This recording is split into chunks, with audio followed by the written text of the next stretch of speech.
எந்த அளவுக்குண்டா புகாரி முஸ்லிம் ஷரீஃப்ல அபூ ஹுரைரா ரலியல்லாஹு தஆலா அன்ஹு அவங்க அறிவிக்கிறாங்க, இந்த விஷயத்தை வச்சு விளங்கிக்கோங்க பெருமானாருக்கு மறைவான ஞானம் இருக்குதா இல்லையாண்டு. சரிங்களா?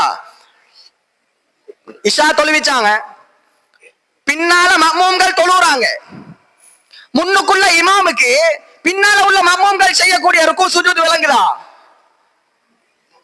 கேட்போமா இமாம்கிட்ட? விளங்குமா? விளங்காது.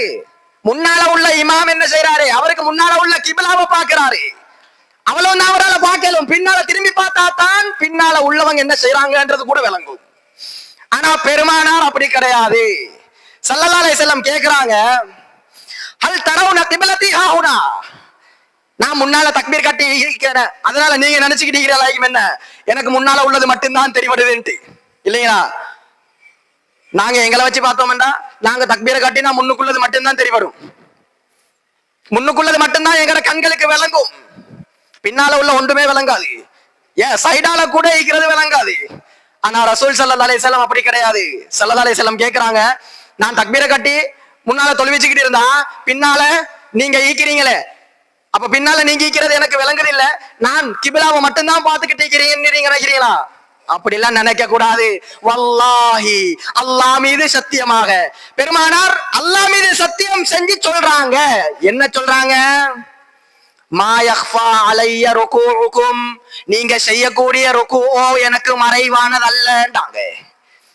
பெருமானார் முன்னால இருந்தாலும் பின்னால செய்யக்கூடிய ருக்கு அவங்களுக்கு விளங்குது, அவதானிச்சாங்கன்றத ஸஹீஹுல் புகாரி முஸ்லிம் சொல்லுது. பெருமானார் சத்தியமிட்டு சொன்ன ஒரு விஷயத்தை மறுக்கக்கூடியவங்களாக நாங்க ஈக்கிறோம்டா எங்கட ஈமான் எந்த அளவுக்கு பலமானது என்றதை நாங்க விளங்கிக் கொள்ளணும், அல்லாஹ் பாதுகாக்கணும். சரி, பின்னால திரும்பி பார்த்தாலும் தானே விளங்கும், இல்லைங்களா? பின்னால திரும்பி பார்த்தாலும் விளங்கத்தானே செய்யும். சரி, ஓகே, பின்னால திரும்பி பார்த்தாங்கன்னு வைங்க, அதுக்கு அடுத்ததான் ஸல்லல்லாஹு அலைஹி வஸல்லம் சொல்றாங்க, வலா ஹுஷூஉகும். ஹுஷூஉண்டா என்ன? ஹுஷூஉண்டா என்ன? உள்ளச்சம் என்று சொல்லுவோம், தக்வா. உள்ளச்சம் என்றா தக்வா. உங்கட உள்ள கேட்கிற தக்வா கூட எனக்கு மறைவானதல்ல. பின்னுக்குள்ளவங்களை திரும்பி பார்த்தாலும் விளங்குது என்று சொல்லலாம். ஆனா உள்ள கேட்கிற தக்வாவை எப்படி சொல்றது? எப்படி எடை போடுறது? எதை வச்சு எடை போடுறது? ஸல்லல்லாஹு அலைஹி வஸல்லம் சொன்னாங்க, உங்களோட உள்ளத்துல எந்த அளவுக்கு தக்குவா இருக்குதோ, எந்த அளவு தக்குவாவோட நீங்க தொழுறீங்களோ அதெல்லாமே எனக்கு வெளிச்சம் போட்டு காட்டப்படுது. எனக்கும் உங்களுக்கும் உள்ளத்தை பார்க்கலுமா? உங்களோட உள்ளத்துல எவ்வளவு தக்குவா இருக்குது, உங்களோட உள்ளத்துல எவ்வளவு தக்குவா இருக்குது, எதை வச்சு ஆவிடுறது? ரூலரை வச்சா இல்ல தராசிய வச்சா? ஏலா.